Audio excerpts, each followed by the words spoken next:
I'd like to take this moment to announce our first award of the week, our Powering the Present, Fueling the Future Award. The recipient of this award is someone who has brought knowledge to the people in ways that have inspired their own widespread innovations and actions. She's a true multiplier, sharing research-backed information that makes people sure that they're operating off of solid assumptions as they seek their own impactful methods of helping the future of humanity on our planet. Please help me welcome the recipient of our Powering the Present, Fueling the Future Award, KC Drawdown Society co-founder, June Holte. Thank you so much, Kelly. I am tickled to be the recipient of this honor. I was influenced greatly by a man named John Francis. They call him the Planet Walker. And he was so moved by the horrific aspect of seeing the largest oil spill that had taken place in San Francisco Bay in 1971, helping get the animals clean from the oil on their bodies, the birds and so forth. He actually ended up taking a vow of silence. For 25 years, he walked everywhere he went. He now currently takes people on walking journeys all over the world to help people experience what you can learn from being silent and walking. He's really the person that helped me shift into a new paradigm, a different paradigm. The old way of thinking oppositionally, like the environmentalists are the good guys and the bad guys are the oil companies and the manufacturers. So part of the process as we all are awakening to the peril that our planet is in and to the damage that we're causing to the ecosystems on which all of life depends, and also the damage that white privilege and white supremacy have caused to this planet and to the people of this planet. And so I think there's a phase when we first learn how bad things really are, that we just are angry and we're looking for someone to blame. There's an awakening process that starts with anger and blaming. And John helped me to realize that it really is about, we actually are all one. John Francis actually put a quote in his first book from a professor from northern Wisconsin named Linton Caldwell. And he said there can be no greater misconception to think of the environmental crisis as something out there. Even more profoundly and deeper and more truly, it is actually about who we are as a species and what we need to become in order to survive on planet Earth. I was having a conversation with John Francis about 15 years ago about how I had this dream of how can we create a day-long workshop that will actually wake people up? We're running out of nickel, tin, cadmium, mercury, zinc, and copper. We're destroying habitat. And now we know that we're in the sixth mass extinction crisis. How do we wake people up?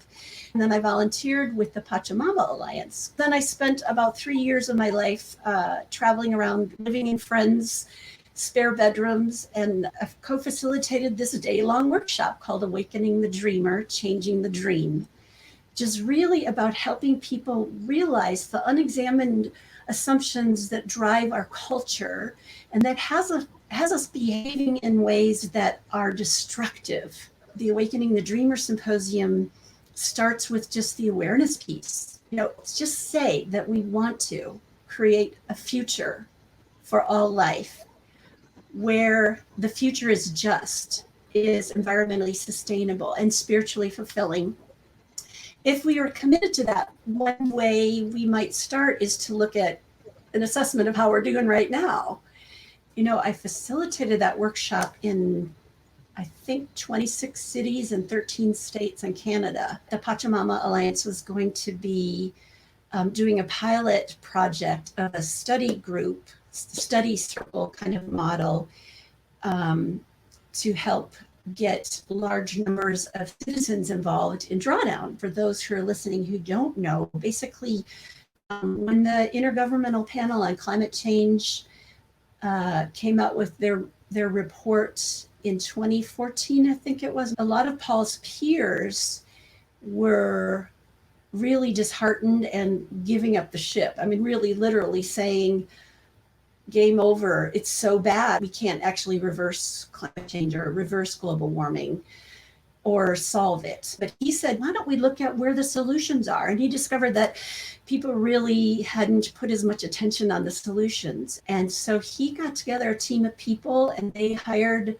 interns from, I think, 24 countries. They measured, mapped, and modeled hundreds of potential solutions and looked at if we could scale these up over time, which ones would have the greatest impact. And so they measured the cost, the savings, and the amount of greenhouse gases that could either be sequestered, brought down, or prevented from going up. The result of their work was a ranking of the top 100 solutions, and that's what Drawdown is. And when he told me about Drawdown at Omega Institute and the Pachamama Alliance was going to do a pilot group, I got together 13 friends, and we were part of that pilot group. Then a handful of us deliberated for a while and decided that we wanted to form a group that would actually catalyze a widespread engagement, because it's actually tangible things that people can do that will actually measurably impact climate change. The idea of Drawdown is that at some point we're going to be sequestering more. The chart that you just saw was an aggregation of the top 100 solutions by sector. The time that we live in can either be seen as a time of the great unraveling, which it is right now, or we can actually create a sustainable and socially just future. I think of everything that I do as being in service of the great turning. And it doesn't always make sense, and it's nonlinear, make a lot of mistakes, have a lot of fun, have a lot of tears, have a lot of joy. But the idea of the great turning is that some of our work is shifting consciousness. Some of our work is called holding actions, which is stopping the damage or slowing the damage, whether it's social justice, environmental sustainability, species, habitat depletion, whatever it is, stopping and slowing the damage. And then some of it is changing the systems and structures and technologies that are causing the damage. And so I just invite people to think about what part is yours in the great turning. There's a metaphor in nature. What happens inside of the chrysalis of a monarch before it becomes a butterfly is that the old structures of the caterpillar literally start to break down and dissolve. And the remaining structures of the caterpillar accurately perceive it as a threat to the old caterpillar. And in order to become a butterfly, something emerges called imaginal cells inside the chrysalis. And those imaginal cells are killed off by the old structures at first. And the way they survive to become the butterfly is they find each other and they hook up and they link up and they physically turn into something called imaginal buds.